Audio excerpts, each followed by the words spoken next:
it's Matthew. Welcome back to the channel. We got another lesson today for you guys, and this is going to be all about the pentatonic scale. Oh boy.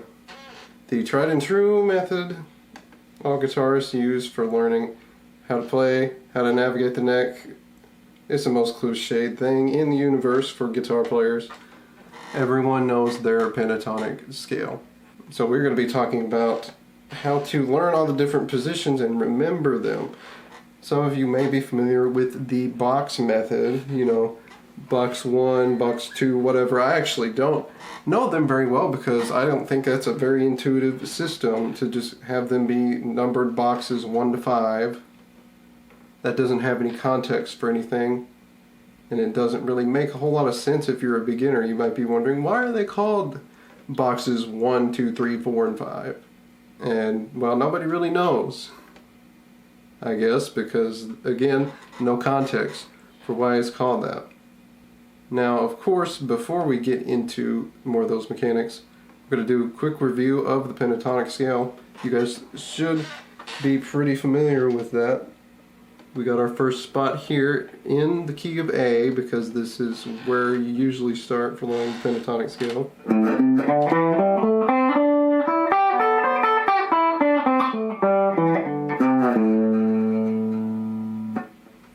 And that's your typical scale there. Your root, minor third, fourth, fifth, seventh, and then back to the root again.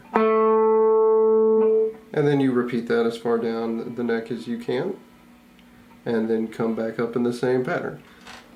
Pretty simple stuff there. And now what I am proposing is a different method for learning where you're able to do that pentatonic scale in the different spots on your neck. And the reason I counted the scale degrees of the notes is actually very important to that, and you're going to see why in just a minute. Starting with our first spot, what we are going to do is we're going to call this main position here the root position, because we are starting with our root note, which is A right here. And then we're going to walk that down, so let's talk about that first.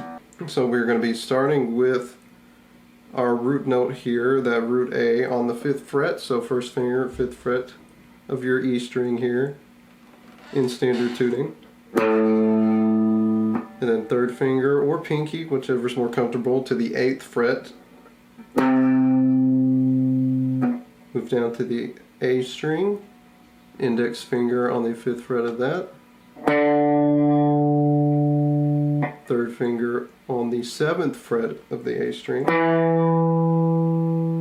1st finger, 5th fret of the D string. 3rd finger, 7th fret D string. 1st finger, 5th fret G. 3rd finger, 7th fret G.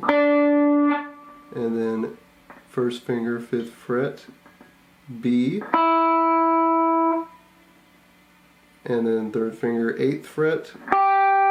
1st finger, 5th fret of the smallest E string. And then finally 3rd finger, 8th fret. And then here it is together, a little slow for you.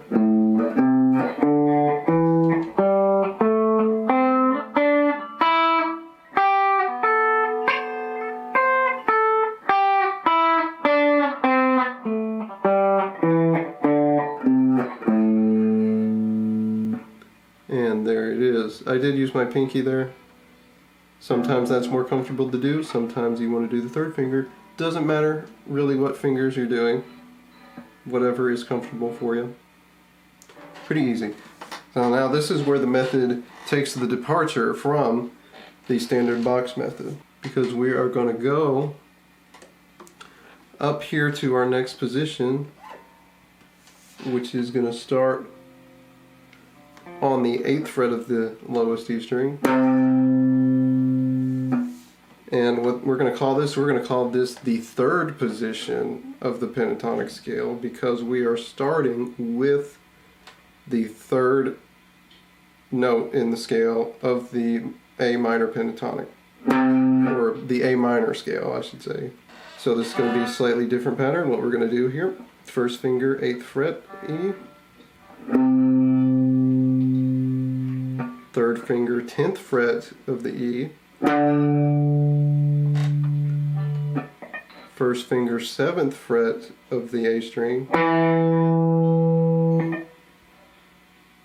Third finger, 10th fret. First finger, 7th fret of the D string. Third finger, 10th fret of the D string. First finger, 7th fret of the G string. Third finger, 9th fret. And this is where it gets tricky here. On the 8th fret, you can use your index finger, or you can go to the middle finger, to your second finger here for this. On the 8th fret of the B string. Third finger or pinky, depending on what's comfortable for you, on the 10th fret of the B string. First finger on the 8th fret of the thinnest E string, and then third finger on the 10th. And then that position is this.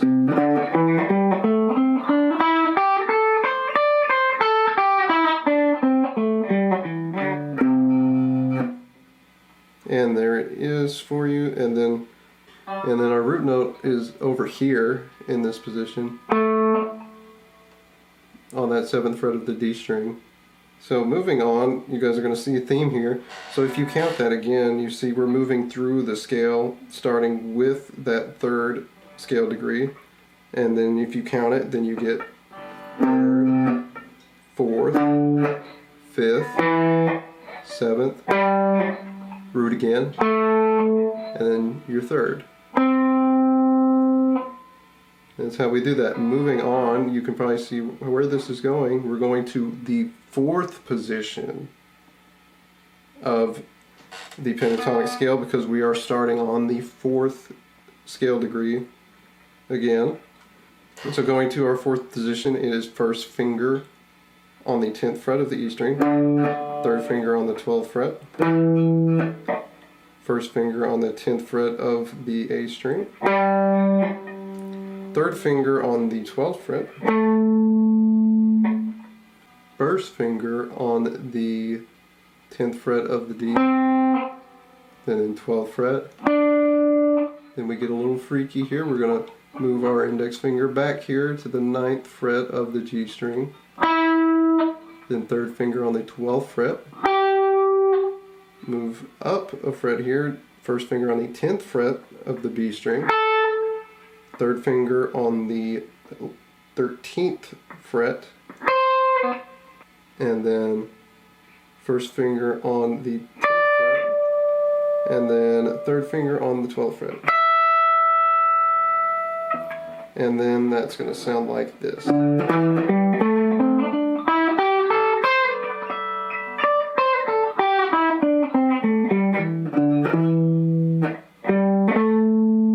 then there is our root there. And again, counting through 4th, 4th, 5th, 7th, root, your 3rd, your 4th, and then you're back to your 4th right there. Alright, next position is 5th position. This is getting fun because we're back on the 5th here, and it's going to start the same way as our root position did. And we're going to go first finger on the 12th fret, third finger on the 15th fret of the E string, first finger on 12th fret A, third finger on 15th fret A, first finger on the 12th fret of D, third finger on 14th fret D, first finger on 12th fret G, and then the second or third finger, whichever's comfortable, on the 14th fret of that. And then we're going to have to move up a fret here, first finger on the 13th fret of the B string, And then I like to do the second finger here. You can also do the third on the 15th fret of the B. And then index finger goes back to the 12th fret of the E. And then third finger on the 15th fret of that. And then we're almost done here. To be a little bit more convenient, could keep going and play the 7th position here. But remember, it's a guitar, so these things can happen in more than one place. So we're going to go back an octave here. And we're going to start that on the 3rd fret back here. This is a little bit more convenient place to play this. It's also better for you guys to see on camera here. I did not go back and review this, so we're going to play this one through slowly for you.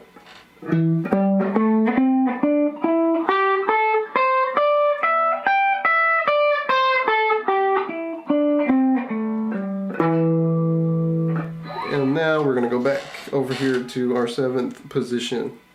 So we're going to go first finger on the 3rd fret of the E string, 3rd finger on the 5th fret, first finger on the 3rd fret of the A string, 3rd finger on the 5th fret. Going to move back here to the 2nd fret of the D string with our first finger, and then pinky or 3rd finger, whichever you want to do there, on the 5th fret. First finger on the 2nd fret of the G, pinky on the 5th fret, and then first finger on the 3rd fret of the B, 3rd finger on the 5th fret, and then first finger on the 3rd fret of the E here, and then 3rd finger on the 5th fret. And there it is for you. I'm going to play it through slow.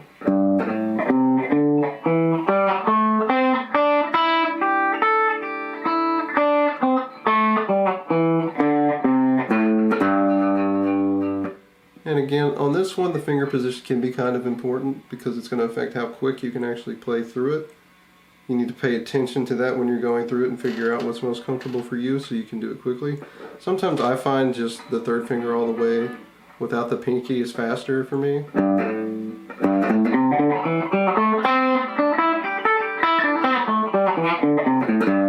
Which does take a little bit of sliding around to do that, so that may not be the best for you. Let me reiterate that.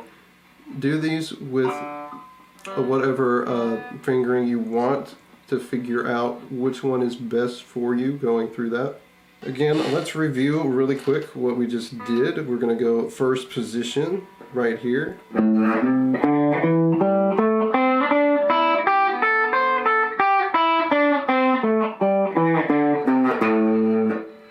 3rd position.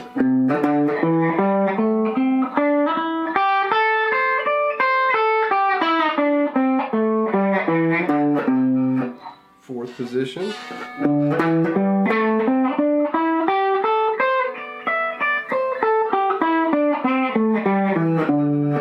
5th position.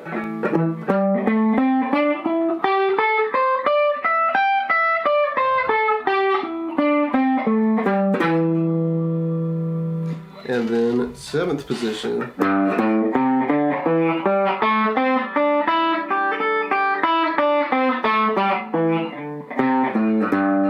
And of course, remember, you want to play it up here, just that same pattern, but you're going to be starting on the 15th fret instead of the 3rd fret.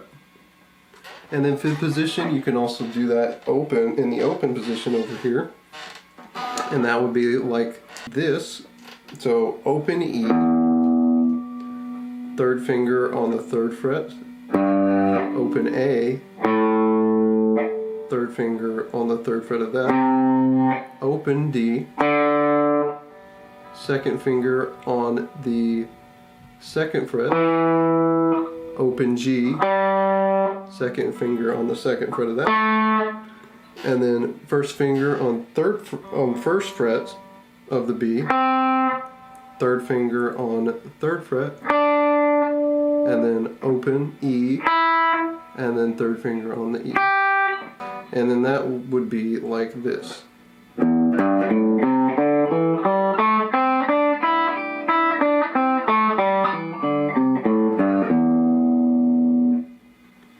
And of course, again, these positions here, if you want to play them higher up, just shift it up an octave, 12 frets higher, and then you play the same thing there, because they are the same based on the note you're starting with. Because remember, you're going to have open E is going to be your 5th, 3rd fret is going to be the 7th, and this is in the key of A, by the way, A minor pentatonic, and then your root, then your 3rd, then your 4th, then your 5th, 7th, root again, and then your 3rd, and then, because I can't reach it, we're going to do it like this, and then your next 4th would be there. Remember, that's all in A, and if you're doing a different key, just, you know, shift those positions around where you need to. If you remember this pattern here, and you go up 3 frets, and then 2 frets, and then 2 frets,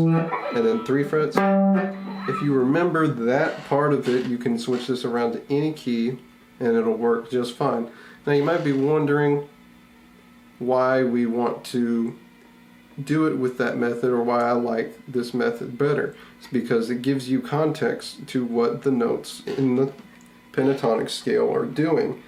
Telling you boxes is fine, but when you get to practicing it, you're just learning a shape. You're not learning how it works in that context. When we recontextualize it to represent our starting points as the scale degrees in the actual pentatonic scale that we're dealing with, then we can play it anywhere, know why it works, and because we've connected the two things together, the shape and the way the scale works, and we combine them, then you have a much better experience. You become more musical that way, and you have a more intuitive understanding of where you can play different things on the neck.